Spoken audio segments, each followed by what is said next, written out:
Bonsoir la team. Je suppose que vous avez tous entendu parler de la tentative de coup d'État aujourd'hui en Guinée. Tous ceux qui avaient été arrêtés, tous ceux qui subissent encore jusqu'à nos jours une procédure judiciaire et qui passent tous les jours devant un juge pour être entendus, ont décidé de planifier une évasion. Et parmi cette évasion, il y a ceux qui ont réussi l'évasion, ils ont réussi à fuir. Mais il y en a qui ont échoué, comme Dadis Camara, qui a été arrêté. Nous entendons ça et là, qu'il avait tout simplement été retiré par force et qu'après quelques temps, il a été retrouvé. Mais la team, avant que moi je donne mon avis par rapport à cette tentative de coup d'État, cette tentative d'évasion qui a réussi pour d'autres et échoué pour les autres, je veux d'abord que vous écoutez ces deux vidéos. Entre le porte-parole du gouvernement qui s'exprime directement et secondo, nous allons aussi écouter ici Souleymane Barbo Koné qui donne son avis par rapport à cette tentative de coup d'État, mais aussi cette tentative d'évasion. La team, écoutons. Chers compatriotes, compagnons d'armes des forces de défense et de sécurité, dans la nuit du vendredi 3 au samedi 4 novembre 2023, des individus armés ont sémé le trouble à l'ordre public en prenant pour cible la maison centrale de Conakry et ont fait évader certains détenus liés aux événements douloureux du 28 septembre 2009. Ces hors-la-loi ont fait face à une résistance farouche des forces de défense et de sécurité qui, grâce à leur action, ont réussi à stopper leur progression et à les contraindre à la fuite. Grâce à la détermination des forces de défense et de sécurité, la situation a été rapidement maîtrisée et ramenée à la normale. À l'heure actuelle, les forces de défense et de sécurité ont mis la main sur certains d'entre eux et la traque des autres se poursuit. Dans leur action solitaire, les fugitifs ont abandonné du matériel et des moyens roulants que les forces de défense et de sécurité ont récupérés. Bien, la famille Zébexol 224. Camarades peu d'Afrique, l'heure est grave au niveau de la Guinée-Conakry. On nous parle de tentative de coup d'État. Frère, on nous dit que ce matin, 4 novembre 2023, Doumbouya aurait échappé à une tentative de coup d'État. En réalité, chers camarades peu d'Afrique, mais ce qui est sûr et certain, c'est qu'un commando lourdement armé a pu faire évader Dadis Camara et deux de ses compagnons. Il s'agit de Tchobro et de Pivi, si ma mémoire est bonne. Chers camarades d'Afrique, mais en réalité, qu'est-ce que ce commando visait? Ce commando visait le palais Mohamed V, frapper le palais, prendre le colonel Mali Doumbouya et puis opérer le coup d'État. Chers camarades d'Afrique, on écoute cette vidéo attentivement. Et Baokone va venir décortiquer comme il sait bien le faire. Chers camarades, on est parti. Ce sont des informations qui nous parviennent. Et vous savez quand même que depuis quelques jours, il y a un remaniement sécuritaire au niveau du palais Mohamed V. Vous savez que les fûts qui étaient là pour empêcher un peu les mouvements de ce côté, les fûts ont été déterrés. C'est désormais un nouveau dispositif de murs, si on peut l'appeler comme ça, ou de béton qui arrive là pour restreindre davantage l'accès au palais Mohamed V. Ce sont des éléments qui peuvent corroborer avec ce sont des éléments qui peuvent corroborer avec ce qu'on est en train de vivre aujourd'hui. Mais ça amène à des inquiétudes, ça amène à des questionnements. Aujourd'hui, que nous soyons dans la transition avec une force très déployée, on va dire comme ça, très déployée à travers la ville, mais essentiellement à Kaloum. Diba décrivait tout à l'heure. Lorsque vous arrivez à Kaloum la journée, vous avez l'impression que tout va bien. Mais lorsque vous vous aventurez dans la nuit pour accéder à Kaloum, c'est là que vous comprenez que vous n'êtes pas seul. Parce que le dispositif, il est vraiment costaud. Mais comment? Parce que la description qu'on nous a donnée par rapport à ceux qui sont intervenus dans la maison centrale, c'est que c'est un pick-up bien armé, avec des hommes encagoulés. Sur des faits, oui. Encagoulés, qui ont fait irruption, qui arrivent à la maison centrale. Un pick-up, oui. D'accord. Un pick-up qui a fait irruption, d'abord au portail, qui aurait sur le cadenas pour ouvrir le grand portail, la grille, accéder à la cour et commencer tout en criant, on est venu libérer Moussa Dadis Camara. Et il se serait dirigé directement, ce sont des éléments d'information que nous avons, il se serait dirigé directement vers la cellule dans laquelle se trouvait Moussa Dadis Camara. Alors, arrivés, ils ont continué et qui foncent directement dans la cellule où se trouvait Moussa Dadis Camara et Tekboro, entre autres avec Blaise et comment il s'appelle, Pivi.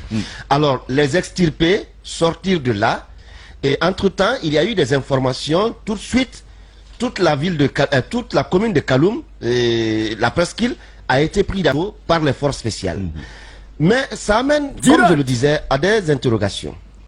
Comment ce groupe, si je ne peux pas l'appeler groupement, comment ce groupe a-t-il pu se constituer? A-t-il pu se constituer pendant combien de temps? Se doter aujourd'hui ou se procurer de la logistique, se procurer et préparer tout cela sans que les services de renseignement ne pipent mot. Sans qu'on ne sache ce qui est en train de se passer autour. Peut-être que les directions étaient vers le palais Mohamed V, mais que cela se passe et qu'il n'y ait pas d'informations préalables, parce que s'il y avait des informations préalables, les dispositions pouvaient être prises. Mais je me demande, les services de renseignement, qu'est-ce qu'ils ont fait jusqu'à date? Qu'est-ce qu'ils ont fait jusqu'à date? Ça reste effectivement une hypothèse avec les faits. Mohamed Mara, il y a quand même un nom qui est revenu depuis ce matin. Tout semble tourner autour de lui. En tout cas, tout semble être parti autour de lui. C'est bien Pivi. On parle de lui puisque le nom de son fils a été évoqué comme étant en tête de ce mouvement-là. On attend de voir, parce que c'est vrai qu'on a eu pas mal d'informations. Il y a quelques-unes encore à recouper, dont justement celle-ci, qui était à la tête de ce commando, qui en est le planificateur. Mais c'est vrai qu'on peut aller davantage maintenant sur des analyses. Les faits, ils ne sont pas très nombreux. Hein, la maison centrale a été... La maison centrale ne serait que, si vous voulez, comment on dit ça? Non, il y a le mot, un alibi peut-être, mais c'est la diversion. Voilà. Ce serait la diversion. Oui. La vraie cible serait le palais Mohamed V d'Iba Milimou. Justement, il y a des informations vers 8 heures qui ont commencé en tout cas à circuler comme quoi c'était une diversion. Parce que l'hypothèse de la diversion, pour beaucoup, ça peut être plausible. Mais pour l'instant, on n'a que des bribes d'infos. On va continuer à suivre l'actualité, mais sauf qu'on apprend que ce sont des militaires qui auraient ouvert contre le palais, Mohamed VI, et après, et ensuite, ces prisonniers militaires auraient été libérés dans le cadre de la diversion pour attirer l'attention ailleurs. Et donc, que ce qui est en train de se passer, c'était une tentative de coup d'État. Alors, c'est ce qui a été dit. Semble-t-il donc. Semble-t-il, voilà, c'est une tentative de putsch. Et nous apprenons que vers 8 heures, il y a eu déjà des blindés qui se sont positionnés au niveau de la RTG, la radio-télévision guinéenne. Vous savez, souvent, quand il y a putsch, ce sont des sites très sensibles. Celui qui a le média, celui qui a l'aéroport, il a le pouvoir. Et nous apprenons que d'autres se sont postés au niveau de l'aéroport aux environs de 8 heures. On parle de l'aéroport, on parle de la RTG. Mais même chez nous, ce matin, il y avait un groupement bien armé qui était au bas de notre immeuble. Tout à fait. Et je me pose bien la question, une évasion aurait quoi à voir avec ça? Voilà, donc et aujourd'hui... Vous voyez bien, est-ce qu'il faut rappeler... avec un média moi, privé. Je suis face à deux choses. Il y a trois scénarios possibles. D'abord, la thèse de la diversion, la maison centrale. Moi, j'étais aux environs de 20 h sur le pont Innovam.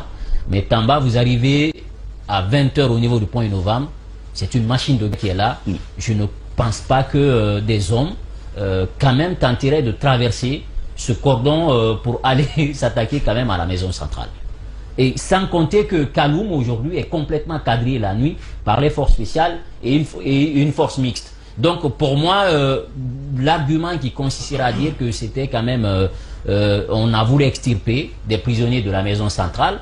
D'abord, c'est deux sorties, c'est d'aller vers la mer. Et la mer, aujourd'hui, on sait que la Guinée maîtrise un peu son espace.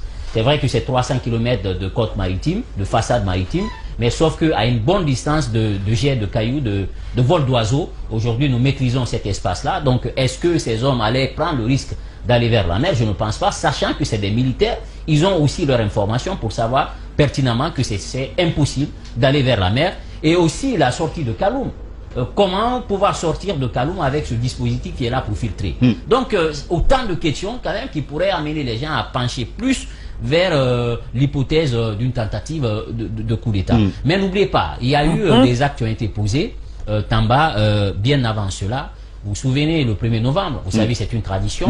Chaque 1er novembre, on envoie à la retraite. On y viendra. Voilà. On y viendra, on y viendra sur les aspects signifiants de ceux qui arrivent. De ceux qui arrivent. Mais sur les faits déjà. Sur les faits déjà, je pense que on apprend que Kegoro a été ramené, même Dadis. Il y a une information qui vient de tomber, qu'on aurait mis main sur lui.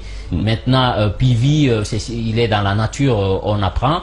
Et moi, je pense qu'aujourd'hui, si c'est la maison centrale, c'est que ça a des conséquences. Pour ce qui est de Pivi, il y a non seulement le fait qu'on ne sait pas où il est, et puis la seconde chose, c'est qu'on dit que son fils serait à la tête, n'est-ce pas, de ce commando qui a attaqué la maison centrale. Alors, ça, c'est ce qui est donc des informations en lien avec la maison centrale et en lien avec des accusés dans le procès du 28 septembre 2009. Après quelques temps, donc aux environs de 8 heures, disons 9 heures, on apprend qu'on repris les petits Kaloum totalement barricadés, on n'a pas accès. Les dernières informations disent même que finalement c'est devenu la commune des forces spéciales. Parce que même les gendarmes et d'autres militaires n'y ont pas accès. C'est l'information, juste. Frère, donc vous avez entendu des tirs et des tirs. Donc, ce qu'on apprend comme information ici, Kegoro et puis Dadis ont été ramenés, selon les informations que nous avons ici. Kegoro et puis Dadis ont été ramenés. Mais Pivi, on ne sait pas où il est aujourd'hui. Pivi doit être dans la nature. Et des tirs ont repris aux environs de 8 heures à Conakry, cher camarade peu d'Afrique. Romagne. Donc, la RTG, la radio-télévision guinéenne, l'aéroport et les ports, les lieux sensibles de la République de Guinée ont été sécurisés par les hommes du colonel Wali Doumbouya. Chers camarades d'Afrique, quand on dit aux uns aux autres, et d'ailleurs, écoutez ici, André, il y avait un remaniement sécuritaire qui était en cours au niveau du palais, Mohamed VI. Donc, ça veut dire qu'il y avait des échos qu'il devrait avoir quelque chose. Donc, le quartier présidentiel là, lui-même, il est sécurisé H24. Ils ont redoublé la sécurité en fait. La vigilance a été redoublée. Chers camarades de l'Afrique, vous avez compris. Pendant ce temps, Alassane Dramane Ouattara se trouve en France. Quelle coïncidence. Quelle coïncidence. Et avant de s'envoler pour la France, il a promis à la France, devant tout le monde, mon Dieu, vision, à la PDG de France Média Monde, qui va tout faire pour que les médias là, les France Média Monde puissent revenir au Mali, au Burkina Faso, au Niger. Frère, vous voyez de quoi il s'agit. Quand je dis aux gens, ils vont limer Doumbouya pour rendre la vie due au Mali, au Burkina Faso, au Niger, les gens pensent que je suis fou. Quand je dis aux gens, le fait que Doumbouya ait donné son port au Mali, ait donné son port au Burkina, ait donné son port au Niger, les gens ne sont pas contents. Quand ils disent ça aux gens, les gens disent que j'analyse mal les choses. J'ai camarade d'Afrique. Et là, non seulement ils visent Mali Doumbouya, mais ils visent aussi Assimi Goïta. En premier, Ibrahim Traoré. En deuxième, et Tiani. Bon, en tout cas, ils les visent tous ensemble là-bas. La France Afrique n'a pas dit son dernier mot. Il ne faut pas baisser la garde. Non, il ne faut pas baisser la garde. Parce que la France Afrique n'a pas dit son dernier mot. Quand on dit ça aux gens, il faut que les gens comprennent de quoi il s'agit. Camarades, peuple d'Afrique, Yoromani, ils veulent taguer Doumbouya. Ils veulent taguer Doumbouya pour mettre un vassal à la place de Doumbouya qui va faire leur boulot. Chers camarades, qui va faire un boulot, le sale boulot, afin que le Mali soit isolé totalement.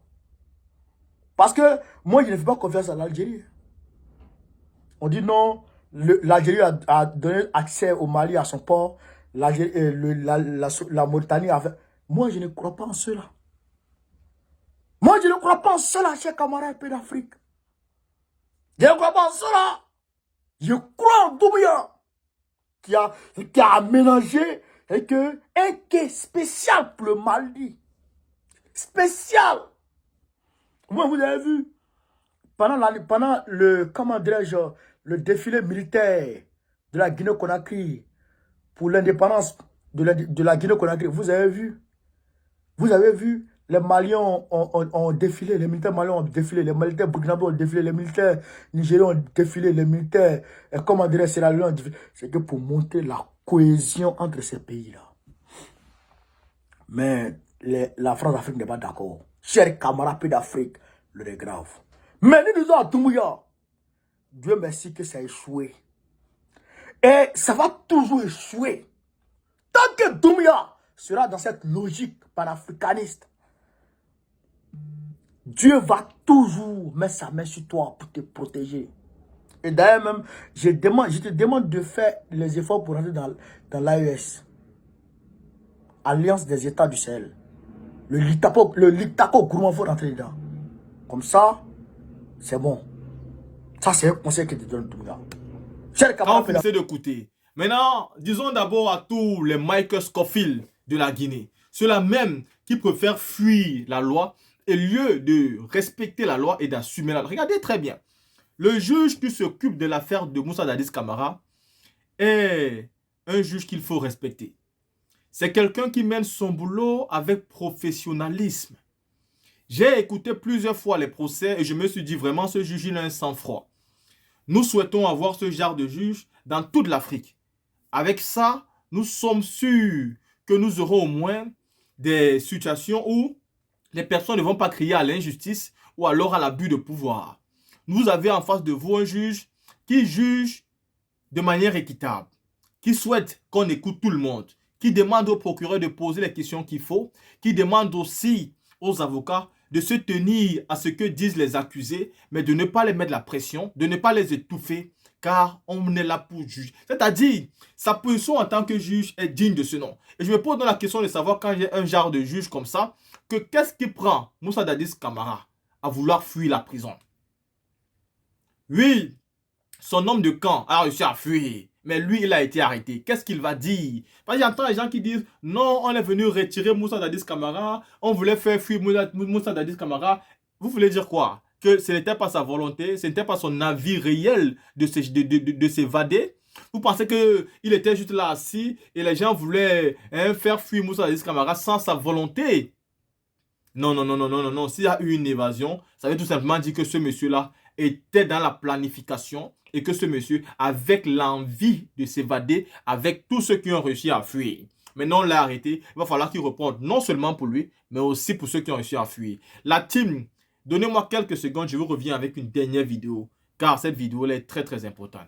Dites-moi ce que vous pensez par rapport à ces deux vidéos que je viens de vous mettre. Donnez-moi vos commentaires par rapport à cette tentative d'évasion, mais sous le coup d'État en Guinée. Et on se voit pour une prochaine vidéo.